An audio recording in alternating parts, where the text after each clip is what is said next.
안녕하십니까. 전남대학교 병원 응급구조사 김건남입니다. 자, 이번 주는 이제 비대면 14주차 1교시 수업입니다. 오늘 살펴볼 내용은 환자의 연부조직 손상 환자의 드레싱 방법, 그리고 붕대 감는 방법에 대해서 한번 살펴볼 겁니다. 이번 시간은 이제 기말고사 관계로 1교시만 수업을 하게 될 것 같고요. 그리고 이제 다음 주에 마지막으로 보강 차원에서 2시간 정도 수업을 하면 한 학기 응급처치학 수업이 마무리가 될 것 같습니다. 비대면 수업으로 이제 처음부터 끝까지 이렇게 수업이 진행됐습니다. 여러분들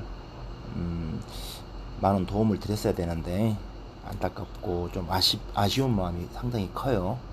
하지만 여러분들이 또 이렇게 집중해서 제 강의 들어주시고, 그리고 또 비대면 수업을 하다 보니까 이 자료들을 또 여러분들이 원할 때 또 언제든지 보실 수 있다는 측면은 또 하나의 장점인 것 같습니다.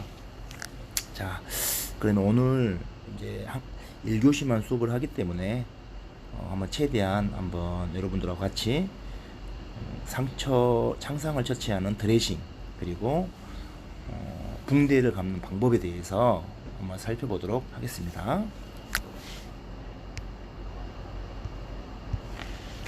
자, 드레싱이라는 것은 한마디로 이제 상처에 이제 옷을 입히는 과정이다라고 생각하시면 이해하기가 편할 것 같아요. 그래서 우리가 상처가 났을 때 그 상처를 깨끗하게 세척을 하고, 그리고 나서 이제 또 필요하면 지혈을 해야겠죠. 지혈도 하고, 그리고 나서 이제 그 상처가 깨끗한 거즈를 이용해서 압박을 하고 덧대줘야 되는 필요성이 있습니다. 그래서 이 소독된 거즈를 상처 부위에 덮어서 보호하는 것을 의미하죠. 이런 드레싱을 통해서 상처를 어떤 외부로부터의 오염균으로부터 보호를 하고 또 방지를 하겠죠. 오염 방지. 그리고 이 상처에서 분비되는 여러 분비액들을 또 좀 잘 흡수를 해야 됩니다. 그래서 상처를 깨끗하게 유지하고 또 적절한 이 프레저를 줘가지고 이 출혈을 방지하는 것이 드레싱의 기본 기능이다. 이렇게 생각을 하면 될 것 같고요. 이런 손상이라든가 이 자극에서 이 드레싱이 어느 정도의 보호 역할은 할 수 있으나, 그리고 또 모든 상처에 드레싱을 하는 건 아니다. 이렇게 이해를 하시면 될 것 같아요. 특히나 어떤 뭐 분만 직후 산모라든가 이런 경우에는 또 우리가 드레싱을 하지 않는 경우도 있다는 거 이해를 해주시고요. 자, 1차적으로 이제 이 드레싱은 선생님이 좀 전에도 말씀드렸지만 이 드레싱의 기능을 살펴보면 첫 번째는 이 상처를 보호해서 악화를 방지하는 거죠. 상처 보호 기능이 가장 크고요. 또 상처를 오염으로부터 이제 예방하는 측면, 그리고 적절한 압력을 줘야 됩니다. 그래서 거즈만 돼서는 사실은 압력이 가해지지 않기 때문에 이 부분을 이제 우리가 그 정도 하면서 압력을 가할 수 있는 탄력 붕대, 선생님이 EB라고 했죠. 일라스틱 밴데이지, 이런 것들을 이용해서 적정한 압력을 가해서 출혈도 방지할 수 있고 지혈 효과도 있겠죠. 그리고 이제 상품화된 여러 드레싱 제제들이 있습니다. 이런 제제들은 국소적으로 약을 도포하기도 하고요. 또 상처에서 나오는 여러 가지 분비물들을 흡수하는 기능이 있다. 그래서 드레싱 하지 않는 또 상처도 있다는 것도 여러분들이 책에도 나와 있으니까 유념하시고요. 자, 일단 이 사진에 이제 여러 가지 우리가 병원 전 단계에서 사용할 수 있는 드레싱의 재료들이 있습니다. 가장 많이 사용되는 것은 바로 거즈입니다. 거즈는 보통 4x4 거즈 그래가지고 사고박이 4인치 정도의 거즈를 가장 많이 사용하고요. 그리고 또 좀 더 큰 사고박이 8인치 거즈도 있습니다. 그리고 이런 거즈를 우리가 압력을 가하면서 이렇게 고정을 시켜주는 주기위해서 여러 가지 붕대, 그리고 이제 병원에서 흔히 사용하는 반창고, 우리가 플라스터라고 하죠. 플라스터 재질의 반창고, 이렇게 이제 병원 전 단계에서 사실은 이런 제품들이 이제 사용이 많이 되고 있고, 실제로 여러분들이 이제 병원 내에서 이렇게 활동을 한다거나 또 일반적으로 여러분들 잘 아시는 그런 메디폼이라고 하는 폼 재질의 드레싱 재질도 있고요. 그리고 필름 형태로 된 드레싱 재질도 있고요. 그리고 우리가 이제 하이드로겔 그래가지고 친수성의 어떤 약품 성분이 있어가지고 화상 환자라든가 이런 환자들한테 적용을 시켜주는 그런 또 드레싱 상품들도 많이 있어요. 그래서 그런 것들은 이제 다음 시간에 또 기회가 되면 한번 쭉 살펴볼 수 있는 시간이 있을 겁니다. 오늘은 이제 우리가 병원 전 단계에서 흔히 사용하는 거즈하고 붕대에 관해서 한번 쭉 살펴봤고요. 자, 우리가 이 드레싱을 할 때 일반적인 원칙들이 있겠죠. 일단 드레싱은 어때요? 고정이 필요합니다. 그래서 거즈 붕대라든가 어떤 탄력 붕대, 그리고 플라스터라고 하는 반창고 등을 이용해 가지고 고정을 하고 또 계속 유지를 해야겠죠. 그래서 우리가 이제 여러분들 교재에 나와 있는 대로 이 자극에 민감한 부위는 우리가 플라스터 중에서도 면 제품의 어떤 접착력이 굉장히 강한 반창고도 있고요. 또 종이 재질의 반창고도 있겠죠. 그리고 비닐 재질의 반창고도 있습니다. 이런 것들을 또 구분해 가면서 사용을 하셔야 될 것 같고, 또 우리가 입이 탄력 붕대를 이용해 가지고 이 프레저를 가할 때, 컴프레션 할 때는 반드시 너무 압박하지 않도록 주의하고, 항상 처치 전과 후에 원위부의 PMS를 평가한다. 이것도 잊으시면 안 될 것 같습니다.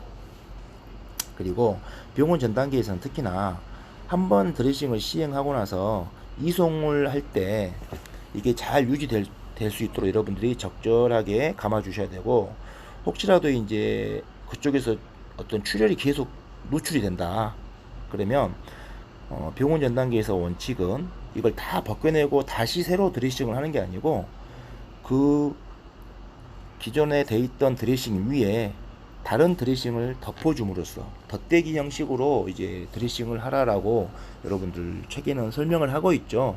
그런데 이 부분도 사실은 처음에 드레싱을 할 때 꼼꼼하게 잘 해 주시면은 이런 일이 좀 적겠고요.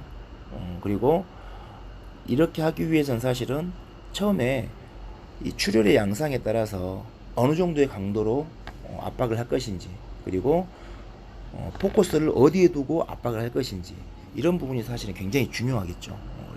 오늘은 이제 우리 학생들하고 개론적인 부분들을 살펴보기 때문에 이런 뭔가 이렇게 스킬이 필요하고 노하우가 필요한 부분들은 다음에 또 우리가 실습을 통해서 익힐 수 있도록 하면 좋을 것 같아요. 그리고 또 가장 중요한 게 이 에이셉틱한 드레싱입니다. 에이셉틱이라는 것은 이제 깨끗한 무균적인 드레싱을 의미합니다. 그래서 항상 우리가 일반인들은 뭐 이렇게 상처에 깨끗한 수건을 댄다거나 뭐 면거즈를 댄다거나 손수건을 댈 수도 있겠지만, 119 구급대원이라든가 응급구조사들은 반드시 멸균된 소독거즈를 이용해서 여러분들이 드레싱을 시행해야 된다는 거 반드시 기억하시고요. 그러기 위해서 반드시 손을 깨끗이 씻어야 될 것 같고, 이런 의료용 글러브도 잘 착용하셔야 됩니다. 그리고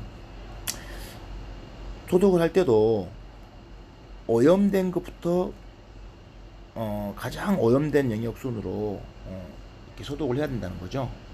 이 말이 무슨 말이냐면, 이제 소독을 할 때 그러니까 오염이 덜 된 곳 있죠. 오염이 덜 된 곳부터 오염이 심한 부분으로 이렇게 들어가면서 소독을 하시는 게 좋겠다. 그리고 소독을 할 때는 항상 말을 하거나 기침재채기를 하시면 안 되겠죠. 가급적이면 이제 글로브도 끼시고 마스크도 착용을 하셔야 될 것 같고, 또 이렇게 먼지 같은 것을 일으키지 않는 게 중요할 것 같습니다. 자, 그래서 이제 그림을 보시면 이렇게 이마 또는 귀를 다쳤을 때 드레싱을 대고 이렇게 붕대를 감은 모습이 보이고요. 또 이런 팔꿈치라든가 꺾이는 이런 관절에 이렇게 적절하게 압력을 가하는 붕대법, 그리고 가장 많이 다치는 이런 전환이라든가 다리 쪽에 이렇게 감아 올라가는 붕대법, 우리가 이제 좀 이따가 이런 붕대 스킬에 대해서는 제가 동영상으로 다시 한번 설명을 드리겠습니다. 그리고 손에 또는 이제 좀 이건 어려운 부분인데요, 어깨에 상처가 있을 때 이게 드레싱 방법입니다. 그리고 우리의 그 엉덩이 쪽에 상태가 있을 때도 이런 방법을 써서 우리가 드레싱을 하게 되겠습니다. 자, 그래서 우리가 이제 드레싱을 하고 붕대를 감는 여러 가지 방법이 있겠지만, 이런 식으로 붕대 중에서도 이제 접착성이 있는 그런 롤러 붕대도 있다. 그래서 이런 걸 이용해 가지고 여러 번 반복해서 감아주는 방법, 우리가 흔히 이제 환행대라고 표현하는데요, 이렇게 감아주는 방법이 있고, 그리고 또 여유 있게 감아 가지고 이제 어느 정도 유지를 좀 해줘야 될 필요가 있을 것 같고, 그리고 나서 이제 플라스터라든가 이런 테이프로 또 고정을 하게 되겠죠. 자, 그래서 이제 핵심은 일단 개방성 상처 드레싱을 할 때는 우리가 반드시 이 개방된 상처들은 먼저 환자를 먼저 처치하고, 그리고 기준 절차대로 이제 가셔야 되는데요, 일단 상처를 노출시킨 다음에 반드시 소독된 그 드레싱 재질이라든가 붕대를 사용을 하셔야 될 것 같고, 출혈이 있다고 하면 지혈을 먼저 꼭 해주셔야 됩니다. 그리고 한번 드레싱을 한 부분은 병원에 도착하기 전까지 가급적이면 제거하지 않고 덧대기 형식으로 가면서 이렇게 드레싱을 유지해 주셔야 된다. 왜냐하면 출혈이 계속 나오면 이것을 이제 여는 순간 좀 더 출혈이 더 약이 될 수가 있어요. 그리고 우리 몸에서 지혈 반응들이 생기려다가 벗겨내면서 다시 재출혈이 될 수가 있기 때문에 병원 내에서는 다시 깨끗이 소독하고 다시 감을 수 있습니다만은, 병원 전 단계에서는 덧대기 형식으로 가는 것이 조금 더 유리하다, 이렇게 이해를 해주시면 될 것 같아요. 자, 그리고 이렇게 이제 그림으로 설명을 드리면 이 하주 쪽에 상처가 많이 있죠. 아마 뭐 골절도 의심될 수 있고 출혈도 지금 나고 있죠. 이런 개방성 상처를 만났을 때 여러분들은 반드시 개인 보호 장구를 갖추고, 옷을 찢을 때도 가위로 항상 이렇게 익스포저 노출을 시켜 주셔야 됩니다. 그리고 드레싱에 앞서서 항상 심한 출혈이 있다 그러면 이렇게 직접 압박법을 통해서 지혈을 해 주시고요, 여러분들이 직접 압박법을 통해서 충분히 지혈이 된 다음에, 그리고 나서 어때요? 그 부분을 다시 한번 압박을 가해서 붕대법으로 롤링을 시켜줘야겠죠. 그리고 환자를 안정시키고 이송한다. 이게 이제 가장 기본적인 원칙이 될 것 같아요. 자, 그래서 붕대를 감으실 때도 너무 단단하게 묶지 않는다는 거 좀 명심해 주시고, 하지만 또 너무 헐겁게 하시면 더 안 좋습니다. 충분히 지혈에 효과가 있어야 되고요, 압력을 충분히 가해 줘야 되는데, 이 탄력 붕대라는 것은 정말 세게 감으면 감을수록 지혈대처럼 꽉 조여 가지고 동맥 흐름도 완전히 차단시킬 수 있는 정도가 되기 때문에 이런 것들을 여러분들이 컨트롤을 잘 해 주셔야 됩니다. 그리고 붕대의 끝은 너덜너덜하지 않게끔 좀 깔끔하게 정리를 해 주셔야 되고, 그러기 위해서는 이제 말아 놓고 테이프로 붙인다던가 발장골을 이용해서 마무리를 해 주셔야 될 것 같습니다. 그리고 손가락이라든가 이 발가락 끝은요, 가급적이면 보여야 돼요.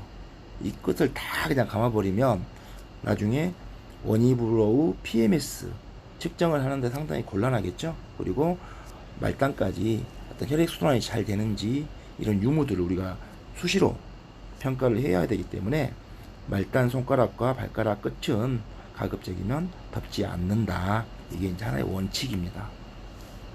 그리고 드레싱은 이제 가장자리까지 모두 덮어주셔야 될 것 같습니다.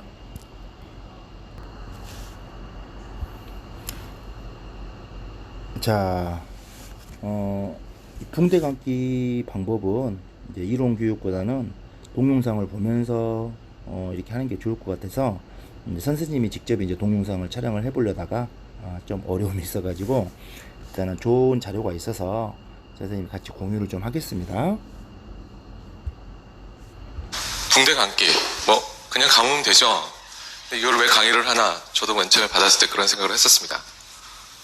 근데 제대로 감지 않으면 이렇게 지저분해지고 이제 디스차지도 나오게 되고, 그래서 결국은 이쁘게 감아달라고 하긴 하는데, 이쁘게 감아줘 이 뜻 자체가 다른 뜻에서 있는 게 아니라 제대로 감아야지만 이 지지되고 그다음에 이 원래의 목적을 충분히 달성할 수 있기 때문에 이 붕대 감기가 가장 기초로서 중요하기 때문에 저희가 강의를 시작하게 됐습니다.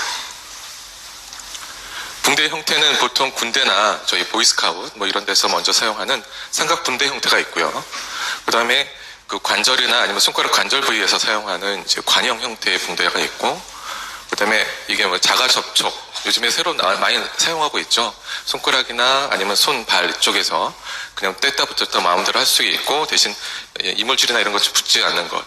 결과론적으로는 저희가 이제 주로 사용하는 이 롤 형태의 이 탄력 붕대를 많이 사용하게 되는데, 그걸 위주로 해서 이번 시작하겠습니다.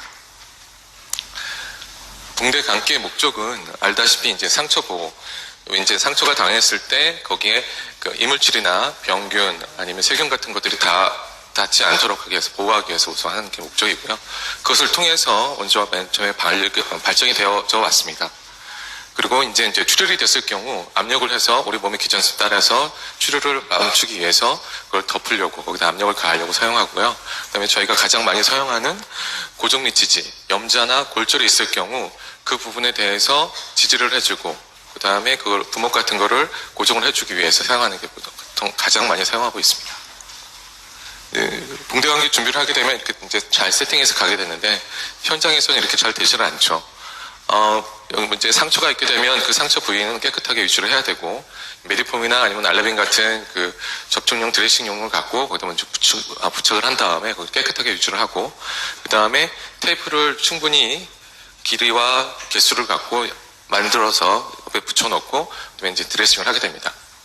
보통 이제 원칙적으로는 손을 깨끗이 닦고 장갑을 낀 다음에 하는 게 좋고요. 장갑을 끼는 이유는 상처의 드레싱이나 이런 걸 위해서 하는 것도 있고, 또한 이제 리덕션 같은 걸 했을 때 이 밀리거나 이런 거를 방지하기 위해서 장갑을 준비하는 게 가장 좋은 걸로 되어 있습니다.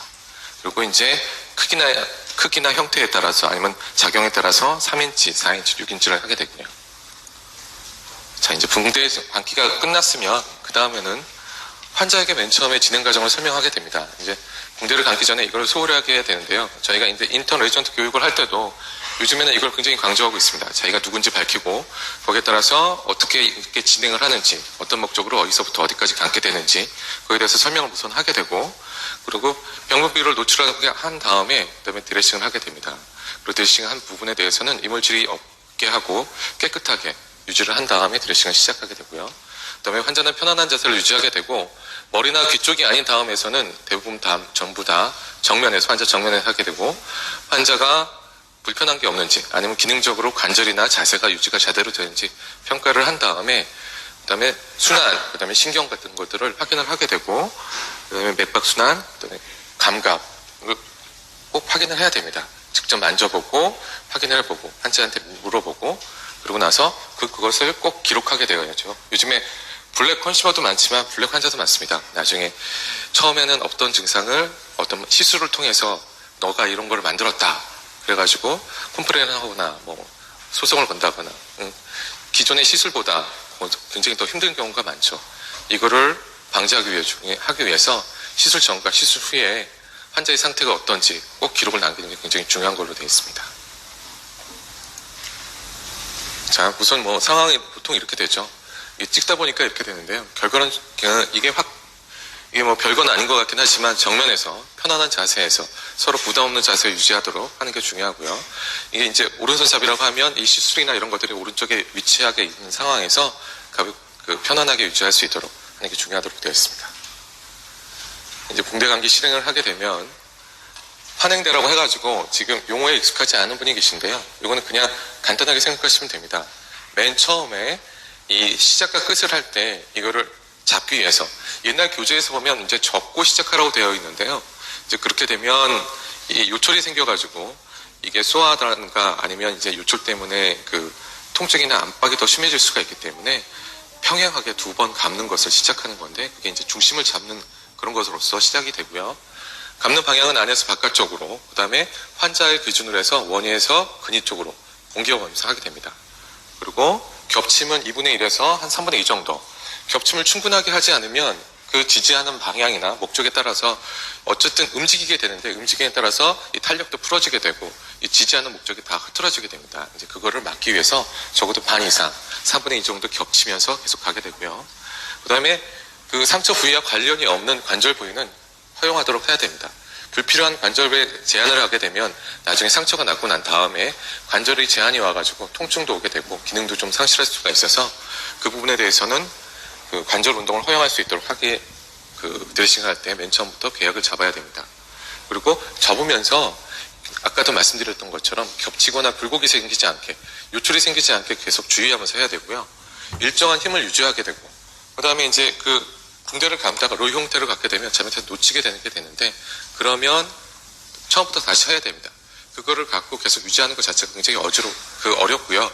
그거를 통해서 이게 일정한 힘과 방향을 유지한다는 것도 힘들기 때문에 처음 시작하게 되면 바로 놓쳐가지고 새거로 시작하게 되고 아니면 중간 단계에서 넘어갔다고 하면 다시 감아서 이 감는 거를 다시 시작하는 게 이게 시행을 하는데 가장 좋습니다.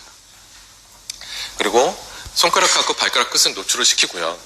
이게 이유가 자체가 이게 계속 드레싱을 하게 되면 완전히 무시하게 됩니다. 어떻게 되면 뭐 어디가 순환이 되는지 계속 체크를 할 수가 없으니까 그걸 계속 확인하기 위해서 손가락 끝이나 발가락 끝을 노출하게 되고요.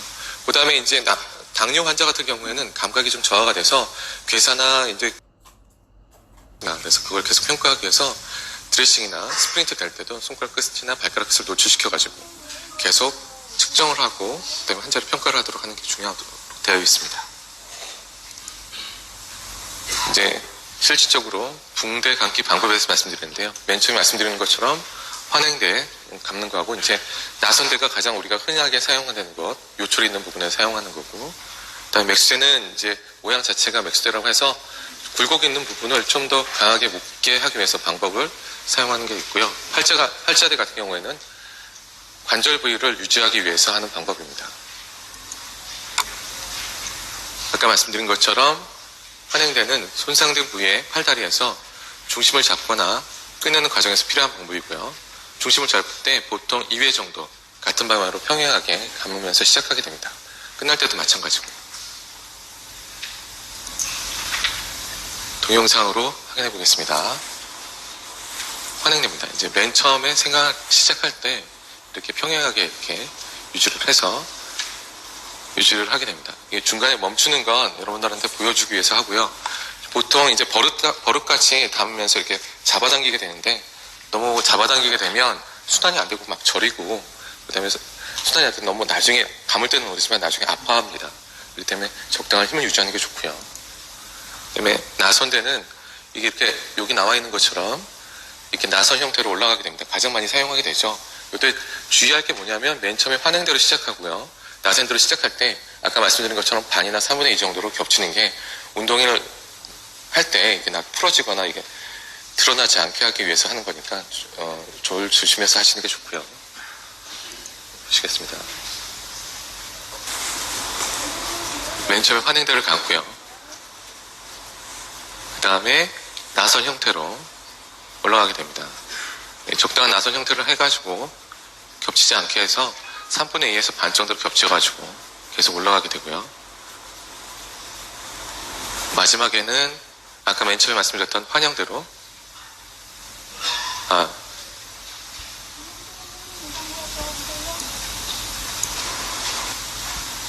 죄송합니다. 이게 나중에는 이제 환영대를 해가지고 이 맞추는 과정에서도 환영대를 감아서 맞추도록 하는 게 가장 좋습니다. 그다음에 맥스인데요. 맥스는 이제 맥은 이제 보리 맥자인데 여기 있는 것처럼 이렇게 십자 형태로 갔다가 왔다가 하면서 이게 다리 쪽 아까 나선대는 이 상지 부분에서 요철이 그렇게 많지 심하지 않은 곳에 하게 되고요. 다리 같은 경우에는 계속 움직이게 되면서 이게 흘러내리게 되는데 흘러내림을 최소화하기 위해서 이렇게 나선 방향으로 이렇게 사선으로 왔다 갔다 하면서 됩니다. 그래서 이 모양 자체가 보리 그 싹처럼 보이기 때문에 X라고 하고요. 아까 여기 말씀드린 것처럼 종아리 아래 다리나 종아리 부위 좀 더 큰 부위에서 사용하게 됩니다.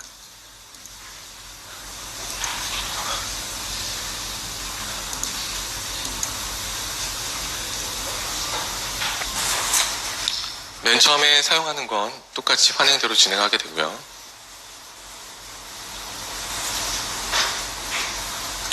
갔다가 다시 반대 방향으로 들어오면서 X 형태를 하게 되고 다시 여기 광양에서도 3분의 1에서 반 정도로 이렇게 겹치면서 올라가게 되고요.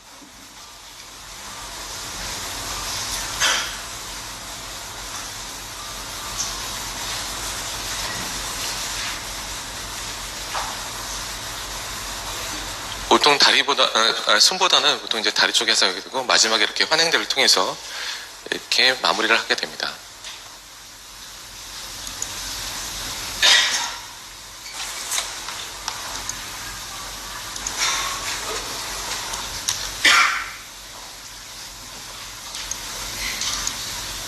그 다음에 90형 팔자대하고 원심형 팔자대가 있는데요. 그거는 방향에 따라서 틀리게 되고 보통 팔꿈치나 발목, 무릎 등 주로 관절 부위에 주로 적용하게 됩니다.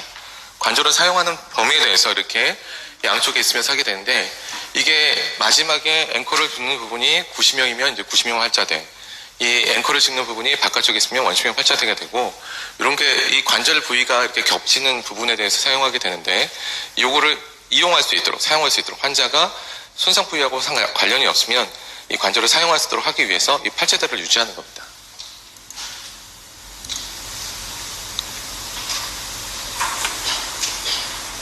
자, 맨 처음에 앵커를 잡아서 환영대로 돌리게 되고요. 다음에 관절 부위를 남겨놓고 팔자 모양 형태로 저렇게 손을 잡는 부위가 되도록이면 요철이 생기지 않게 막기 위해서 한 부위에서 다음 부위로 갈 때 접히지 않도록 계속 유지를 하게 되고요. 마지막 앵커링 할 때도 환행대를 통해서 저렇게 관절을 감으면서 끝에 남게 되면 저게 90형 환자가 됩니다. 이제 이게 관절 부위에 따라서, 그다음에 상처 부위에 따라서 하게 되고요. 그 다음에 원심형 팔자대는 여기와 같이 앵커 짓는 자체가 원심형에서 바깥쪽으로 관절의 바깥쪽에 위치하게 되는 거고요. 관절 부위에게 정하게 되는데 어느 때 90형을 쓰냐 원심형을 쓰냐 그 결정은 상처 부위가 어디에 위치하느냐에 따라서 결정이 되고요. 마지막 앵커링 하는 거 말고는 나머지 방법은 다 같습니다.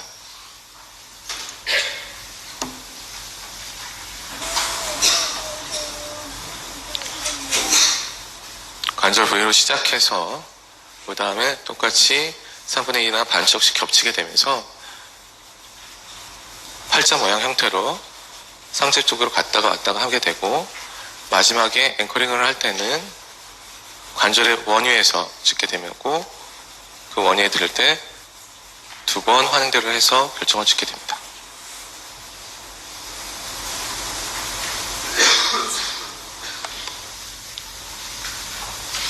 네, 아주 간단한 내용이긴 하지만 환행대, 나선대, 맥수대 하면서 여러 가지로 복잡하게 나와 있긴 한데요. 결국은 간단한 걸 하더라도 여러분에게 숙지를 하고 가장 기본적인 시술이니까 익히는 게 중요합니다. 이게 하게 되면 이거 누가 했어 하는 거에 따라서 제대로 잘 됐는지 아까 말씀드린 대로 이쁘게 됐는지 결정하게 되고요. 여러분이 바꿔야 하는 거는 언제 어떻게 어떤 걸 선택하게 될지, 그 다음에 중간중간에 힘을 잘 유지하고 그 다음에 요철이 있지 않아 이런 것들을 다 확인하면서 잘 하고 있는지 확인하게 되고, 그리고 직접 해보고 내가 한 경험을 갖고 남한테 가르쳐 주면서 그 시행착오를 겪게 되고 잘하는 거를 확인할 수가 있습니다.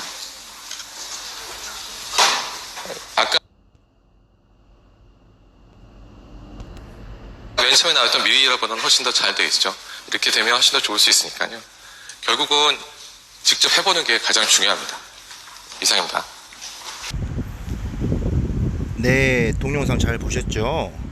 자, 저희가 이제 대면 교육을 했다고 하면이 선생님이 여러분들에게 시범도 보여주고 또 여러분들이 이렇게 파트너와 같이 직접 붕대를 감아 보면서 실습을 해야 되는 게 당연한데도 불구하고 온라인 교육의 한계상 제가 동영상으로 붕대 감기를 대체한 점 좀 안타깝습니다.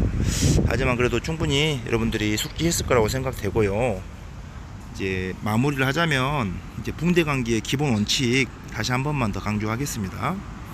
일단 모든 탄력 붕대는 우리가 맨 처음에 배웠던 환행대 아시죠? 계속 겹쳐서 감는 방법. 환행대로 시작해서 여러 가지 뭐 맥수대가 됐건 팔자 구심형, 원심형 팔자 붕대가 됐건 하고 나서 마무리를 다시 환행대로 해주고 그리고 나서 플라스터라든가 반창고로 이렇게 고정을 한다는 거 잊지 마시고요.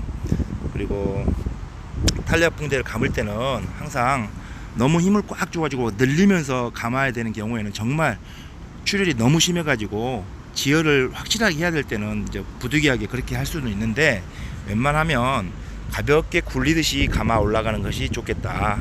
그리고 이제 이것은 여러분들 실제적으로 이렇게 경험을 통해서 획득할 수 있습니다. 힘 조절이 중요합니다. 그리고 시종일관 이제 우리가 적당한 힘을 균일하게 적용시켜야 된다는 거. 그리고 이제 어떤 매듭 같은 걸 칠 때는 항상 상처라든가 이쪽에 겹치지 않도록 이렇게 위치하지 않도록 하는 것도 중요합니다. 그리고 한번 감은 붕대는 적어도 이틀에 한 번씩은 꼭 교체를 해야 된다는 점도 알고 계시고 항상 우리가 붕대를 감고 나서 말초 혈액의 순환 유무를 자주 점검해 주셔야 돼요. 그래서 손가락이라든가 발가락은 덮지 마시고 항상 오픈해야 된다. 이 정도로 여러분들이 숙지를 하시면 될 것 같습니다. 자, 가장 기본이 되는 환행대부터 해가지고 그리고 이제 감아 올라가는 나선대 절반이나 3분의 1씩 겹쳐가면서 감아 올라가죠. 그리고 두께가 일정하지 않은 부분 있죠. 우리 발목과 종아리를 감을 때 얇은 데서 두꺼운 데로 올라갈 때 붕대가 흘러내리지 않도록 우리가 맥수대라고 해서 한번 올렸다가 다시 내리고 올렸다가 내리고 기억나시죠? 꼭 그 모양이 보리 잎사처럼 생겼다. 그래서 우리가 보리 맥제를 써서 맥수대라고 한다고 했습니다. 그리고 마지막으로 이제 관절 부분 팔꿈치라든가 엘보 쪽에 감을 때는 우리가 상체의 위치에 따라서 구심형 팔자대 그리고 원심형 팔자대라는 게 있었다. 이 정도로 좀 기억을 해주시고요. 나중에 이제 또 학교에서 보게 되면 실습을 통해서 여러 번 또 연습을 해볼 수 있는 기회가 됐으면 좋겠고, 이건 이제 아주 기본적인 붕대 감기고 사실은 우리 연구사들은 이 정도 선에서 끝나는 게 아니고요. 정말 붕대 하나로 웬만한 출혈들을 다 지혈을 해야 됩니다. 그래서 머리에도 감아봐야 되고 목에 상처가 있을 때도 감아봐야 되고요. 어깨에도 감아봐야 되고 또 얼굴 안면부에 출혈이 있을 때 환자가 숨을 잘 쉬게 하면서 또 시야도 확보하면서 그 부분만을 또 이렇게 지혈을 시켜야 되는 그런 특화된 방법들이 또 여러 가지가 있어요. 자, 그런 부분들은 나중에 선생님이 실습을 통해서 기회가 되면 꼭 다시 한번 여러분들과 같이 해보고 싶습니다. 자, 오늘 교육은 1교시만 하게 돼서 여기까지 교육을 하고 마치도록 할 거고요.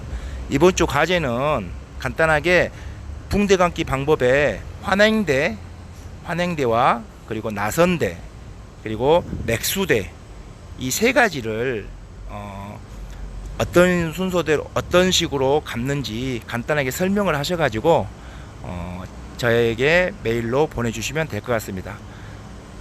팔자 붕대는 제외하고요.